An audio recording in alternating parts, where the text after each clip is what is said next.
നമ്മൾക്ക് ഒരു KFC ഉണ്ടാക്കിയാലോ.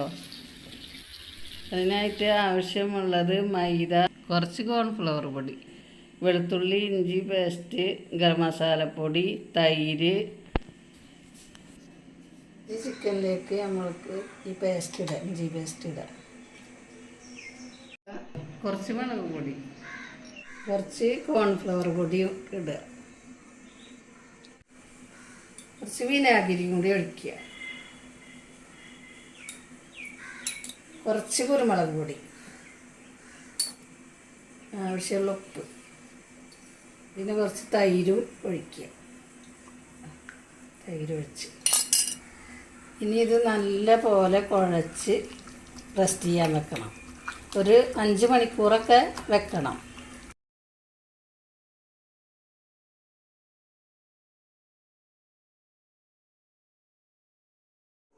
ഇനി ഇത് പൊരിക്കാൻ വേണ്ടിയിട്ട് കുറച്ച് മാവ് തയ്യാറാക്കണം.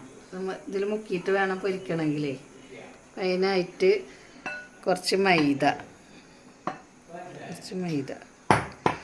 കുറച്ച് കോൺഫ്ലവർ,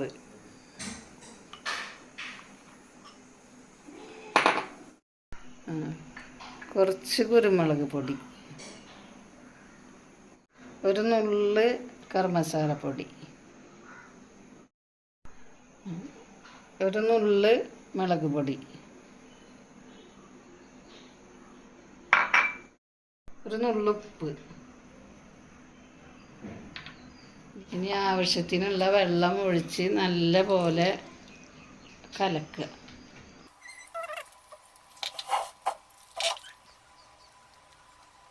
അങ്ങനെ ഇവിടെ മാവ് നല്ല കലക്കി തയ്യാറാക്കി വെച്ചിട്ടുണ്ട്. ഒന്ന് കോട്ട് ചെയ്യാനായിട്ടുള്ള പൊടി തയ്യാറാക്കണം. അതിനായിട്ട് കുറച്ച് മൈദ, കുറച്ച് കോൺഫ്ലവർ പൊടി, കുറച്ച് ഓട്സ്, ഒരു നുള്ള് ഗരം മസാലപ്പൊടി, ഒരു നുള്ള് മുളക് പൊടി, ഒരു തരി ഉപ്പ്, അതെല്ലാം കൂടി മിക്സ് ചെയ്ത് വെക്കണം. ഇനി ഇത് നല്ല പോലെ മിക്സ് ചെയ്യണം.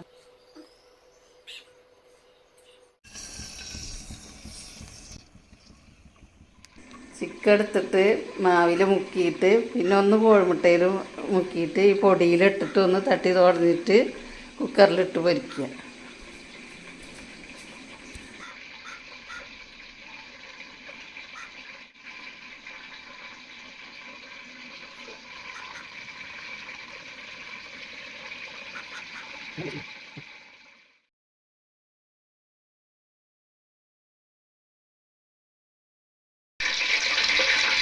കുക്കർ അടുപ്പത്ത് വെച്ചിട്ടുണ്ട്. കുക്കർ അടുപ്പത്ത് വെക്കുന്നതിന് മുന്നായിട്ട് വിസിൽ ഊരി വെക്കണം.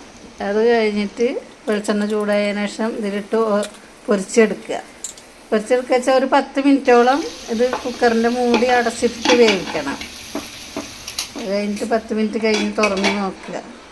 കുക്കറിൻ്റെ മൂടി തുറക്കുമ്പോൾ ആവി പോയിണ്ടാന്ന് നല്ലോണം ശ്രദ്ധിച്ചിട്ട് ഊരിയെടുക്കാൻ പാടുള്ളൂ കേട്ടോ. ഇതാണ് ഇന്നത്തെ പലഹാരം. ഇനി അടുത്ത വീഡിയോയിൽ കാണാം.